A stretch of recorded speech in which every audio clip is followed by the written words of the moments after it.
Hello friends, आज हम लोग पढ़ेंगे इंग्लिश लैंग्वेज के एक बहुत फेमस पोएट्स टी.एस. इलियट के बारे में। टी.एस. इलियट हमारे लिए काफ़ी इम्पोर्टेंट है। क्यों इम्पोर्टेंट है?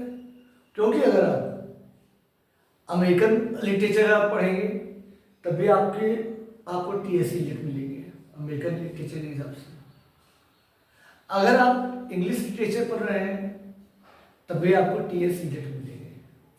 अगर आप इंग्लिश और अमेरिकन दोनों मिक्स कर लिटरेचर पढ़ रहे हैं तभी आपको टी.एस. इलियट मिलने हैं। मॉडर्न एज के अगर ड्रामेटिस्ट के बारे में पढ़ रहे हैं, ड्रामा के बारे में पढ़ रहे हैं तभी आपके लिए टी.एस. इलियट अनिवार्य है।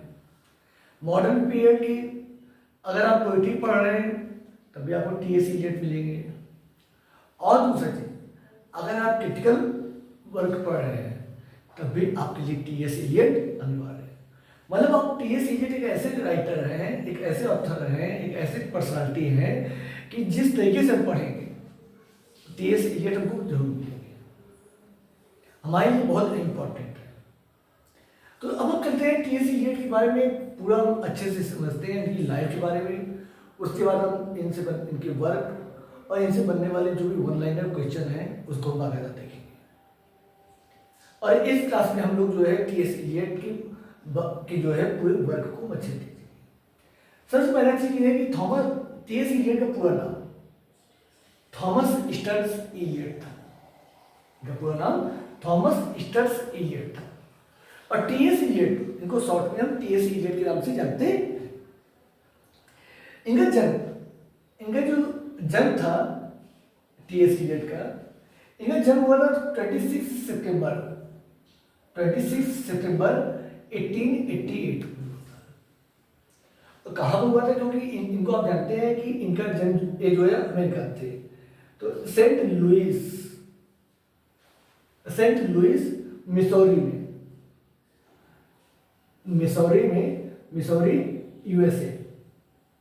यूएसए में इनका जन्म हुआ था।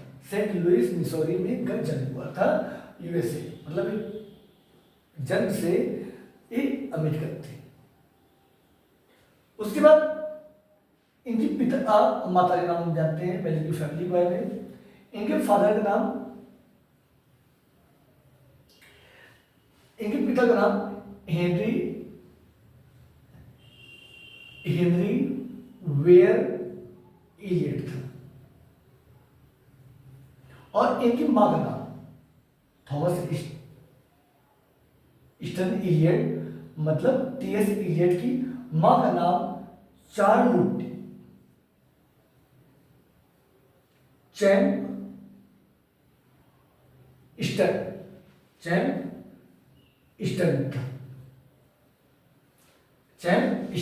था।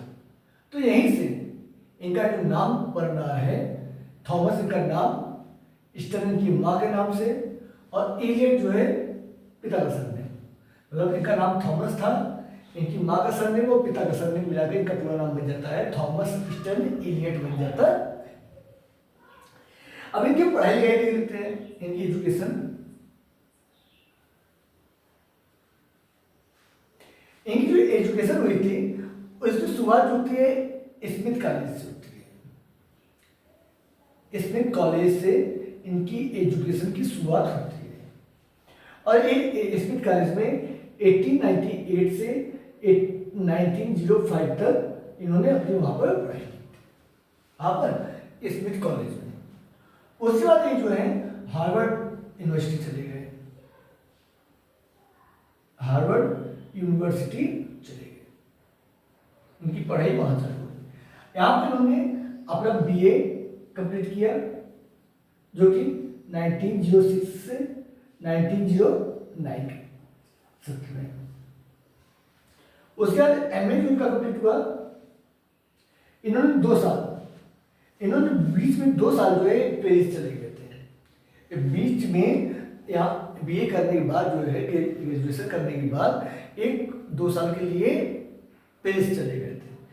और जिसकी वजह से पेरिस चले गए और उसके बाद जो है इन्होंने संस्कृत वगैरह की पढ़ाई करना चालू कर दी, इसलिए जो है इनका 2 साल के बीच में गैप हो गया था।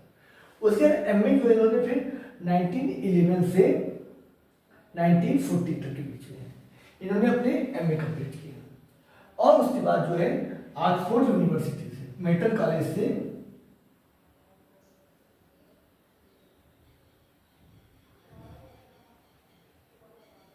मेटल कॉलेज ऑक्सफोर्ड से इन्होंने अपनी जो है इन्होंने अपना पीएचडी किया था, इन्होंने अपना पीएचडी किया था। और जिसमें जो है जिसके लिए इनको जो है 1914 में इनको जो है स्कॉलरशिप भी मिली थी।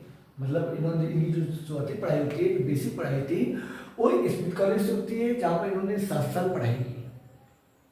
और उसके बाद जो है हार्वर्ड यूनिवर्सिटी चले जाते हैं। फिर उसके बाद आगे पढ़ाई की जो है उसके बाद जो है मिल्टन कॉलेज में पढ़े थे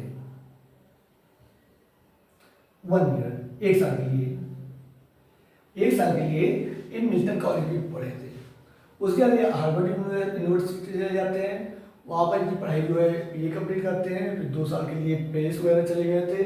फिर उसके बाद एमए करते हैं और मेटल कॉलेज ऑक्सफोर्ड से इनका पीएचडी कंप्लीट होता है।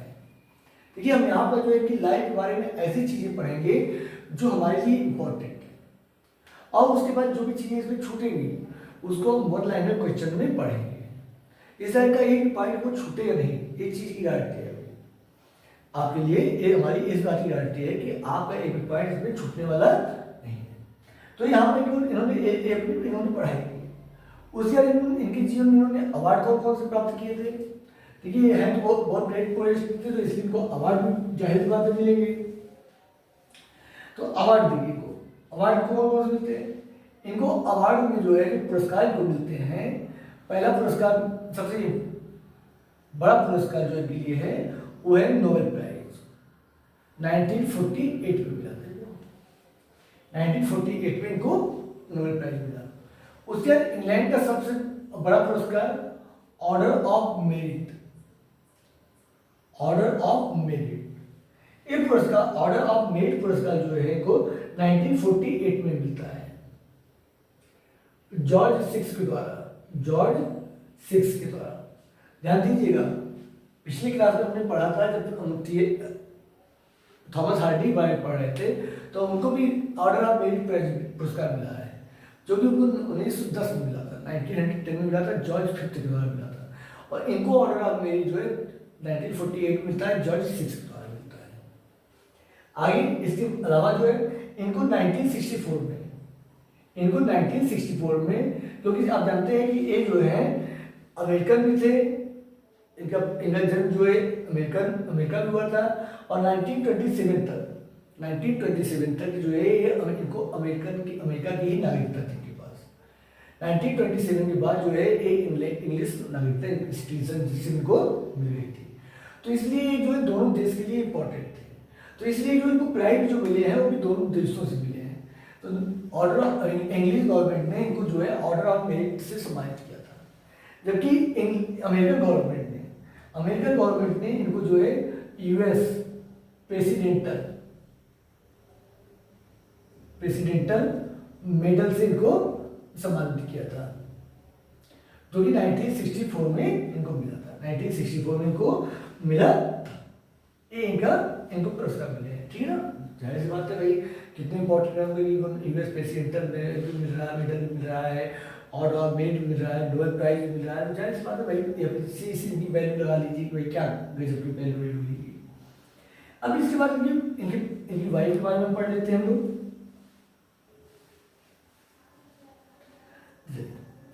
इनकी जो वाइफ थी, टी.एस. इलियट की जो वाइफ है, इनका नाम विवियन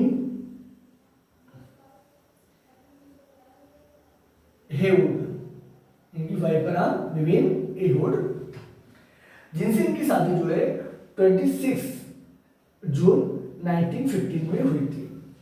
1915 में 26 जून 1915 में इनकी शादी हुई थी। उसके बाद इनका जो है ये जो है 1932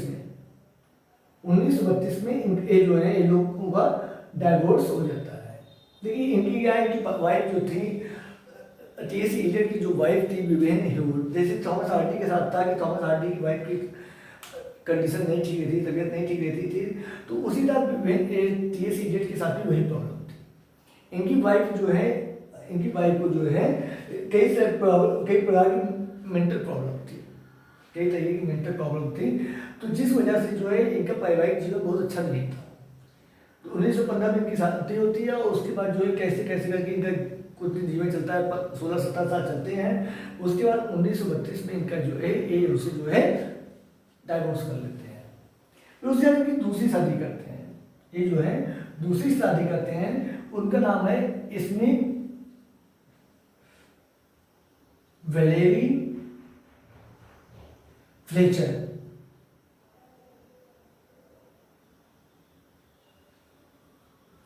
इनसे दोबारा शादी जो करते हैं 1957 में करते हैं।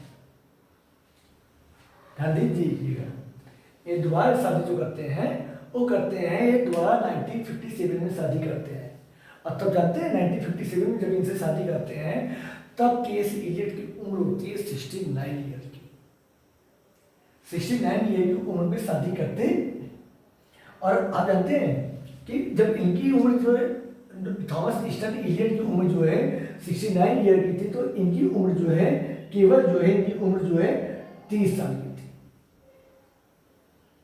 इनकी उम्र जो है इसमें विलेयर जो फ्लेचर थी, इनकी उम्र केवल 30 साल की, मतलब 39 ईयर की छोटी थी। उसके बाद और इनकी जो मृत्यु होती है ये 2012 में इनकी डेथ होती है। इनकी थॉमस ईस्टन इलियट की जो सेकंड वाइफ थी, इनकी डेथ जो है 2012 में होती है, ठीक है ना, क्योंकि भाई इनसे आप जान रहे हैं कि 39 ईयर की छोटी थी। उसके बाद वही बात इनकी फैमिली की, तो इनके कोई लोग इनसे 69 उम्र की ईयर की उम्र में शादी करते हैं तो कोई चांस ही नहीं बचेगा। और इनसे जो है मेंटल प्रॉब्लम की वजह से इनसे भी इनका वैवाहिक संबंध बहुत अच्छा नहीं रहा, जिस वजह से जो है इनकी थॉमस ईस्टन इलियट की कोई भी संतान नहीं थी। ठीक है, आगे चलते हैं। अब इनकी सिटीजनशिप के बारे में पढ़ लेते हैं थोड़ा सा, इनकी सिटीजनशिप के बारे में। देखिए इन्होंने जो है सिटीजनशिप में इनकी 1888 में जो इनका जन्म हुआ और 1927 तक जो है इनके पास अमेरिकन सिटीजनशिप थी। और उसके बाद इनको जो है 29 जून 1927 को से जो है ये अपनी 1965 मतलब इनकी जो मृत्यु होती है अपनी डेथ तक जो है ये इंग्लिश हो जाते हैं, एक जो है इंग्लिश हो जाते हैं। भाई बहनों में एक जो है 7 भाई बहन, एक जो है 7 भाई बहन थे और उनमें एक जो है सबसे छोटे थे। अपने 7 भाई बहनों में ये थॉमस ईस्टन इलियट जो है ये सबसे छोटे थे। अब हम इसके बाद लास्ट जो है इनकी डेथ के बारे में पढ़ते हैं। इनकी डेथ जो होती है थॉमस ईस्टन इलियट की डेथ जो होती है वो 4 जनवरी 1965 को होती है। इनकी डेथ जो है 4 जनवरी, थॉमस ईस्टन इलियट की मृत्यु जो है 4 जनवरी 1965 को होती है। वैसे बात दे देते हैं, Thomas Stearns Eliot, TS Eliot का पूरा नाम थॉमस ईस्टन इलियट था।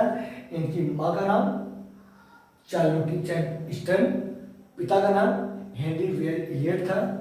ये 7 भाई बहन थे और इनकी पहले 2 शादियाँ हुई थी। पहली शादी जो है 1915 में हुई थी विवियन ह्यूड के साथ, जिनको मेंटल प्रॉब्लम थी, जिस कारण से इनका पारिवारिक जीवन बहुत अच्छा सुखी नहीं रहा और 1932 में इनका डाइवोर्स हो जाता है। उसके बाद 25 ईयर के बाद, उसके बाद जो है 25 ईयर्स के बाद जो है इन्होंने इस विलियम फ्लेचर से इन्होंने दोबारा शादी की। 69 ईयर की उम्र में दोबारा शादी की। उस समय जो है जिस लड़की से इन्होंने शादी की उसकी उम्र जो है केवल 30 साल की थी, उनसे 39 साल की थे। और इनकी दूसरी वाइफ की जो मृत्यु होती है वो 2012 में होती है। ये भी आपके लिए इंपॉर्टेंट है। दूसरी चीज, क्योंकि एक जो है इनका जन्म अमेरिका में हुआ था तो इसलिए इनके पास सिटीजनशिप जो है अमेरिका की थी। 1914 में जो है ये इंग्लैंड आ जाते हैं। 1914 में ये इंग्लैंड आ जाते हैं और फिर उसके बाद ये इंग्लैंड में बच जाते हैं। तो लगातार ये रहने लगते हैं। तो 1940 में तो ये आते हैं, उसके बाद जो है इनको 13 ईयर के बाद मतलब 1927 में जो है 29 जून 1927 को इनको जो है इंग्लिश सिटीजनशिप प्राप्त हो जाती है। ये जो है एक बहुत इंपॉर्टेंट पर्सनालिटी थे, इसलिए इनको जो है कई तरह के अच्छे पुरस्कार मिले हैं। दुनिया का सबसे फेमस बेस्ट पुरस्कार जो है लिटरेचर का नोबेल प्राइज 1948 में मिलता है इनको।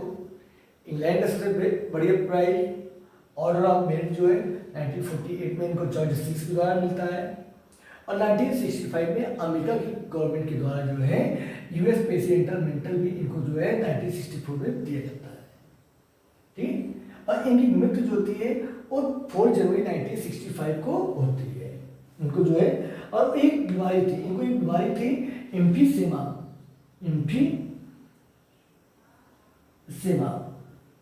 इस तरह की एक बीमारी थी इनको, जिससे इनकी जो है इनकी मृत्यु होती है। उसके बाद इनको जब मृत्यु हो जाती है इनकी, तो इनको दफनाया जो है इनको जो इनका जो अंतिम संस्कार होता है, इनको जो बरीड किया जाता है वो किया जाता है इनको Saint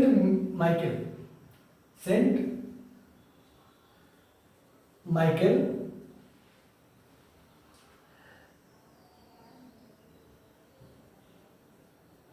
and all saints churchyard में। आज ये जो है लंदन। ठीक, इनको जो है इनको Saint Michael and all saints churchyard London की एक चर्च है जहां पर इनको जो है दफनाया जाता है। उम्मीद है कि आपको टीएस इलियट की जो शॉर्ट बायोग्राफी जो है ये आपको काफ़ी अच्छे से समझ में आई होगी, जिसमें हमने इनकी बायोग्राफी के बारे में केवल पढ़ा है। अब हम कल पहले जो है इनके वर्क के बारे में पढ़ेंगे, इनके सारे वर्क के बारे में पढ़ेंगे। जैसे हमने जो है अब तक जो है हमने अपने यूपीपीजीटी के सिलेबस में जितने शेक्सपियर के बारे में पढ़ चुके हैं, हमने रोमांटिक एज के बारे में भी पढ़ा और विक्टोरियन एज के भी चारों राइटर के बारे में पढ़ लिया है। अब हमने यहाँ पर जो है मॉडर्न एज के एक ही राइटर बारे में उसमें है थॉमस ईस्टर्न इलियट, तो इनके बारे में भी अब हम पढ़ रहे हैं। अगर आपने पिछली क्लास नहीं देखी है तो वो क्लास आप जरूर देखिए, आपके लिए काफ़ी इंपॉर्टेंट होने वाली है। तो मिलते हैं आपसे नेक्स्ट वीडियो में कुछ नया।